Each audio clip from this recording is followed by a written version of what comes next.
বাড়ন্ত শরীর। কবিতার শিরোনাম হচ্ছে বাড়ন্ত শরীর। বাড়ন্ত শরীর একসময় ক্লান্ত হয়ে থেমে যায়। বাড়ন্ত শরীর একসময় ক্লান্ত হয়ে থেমে যায়।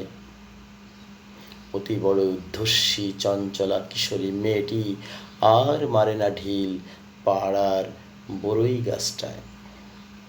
হেলতে দুলতে দুলতে শক্ত সমর্থ শরীরটা নুয়ে পড়ে। একবার যে কুঁজো হয়ে গেল, কোনো ডাক্তার কবিরাজে ঘাড় সোজা হলো না তার, কোনো ফিজিওথেরাপির উসিলায়।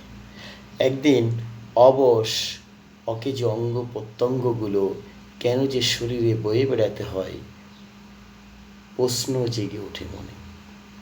কেন এই যে অকেজো অবশ অঙ্গ প্রত্যঙ্গগুলো কেন আমাদেরকে এই শরীরে বয়ে বেড়াতে হয়, মনে প্রশ্ন জাগে। তবুও উত্তর দিতে কেউ এগিয়ে আসে না হায়। জীবন তো চলে যায় অবিলায়, জীবন তো চলে যায় অবিলীলায়।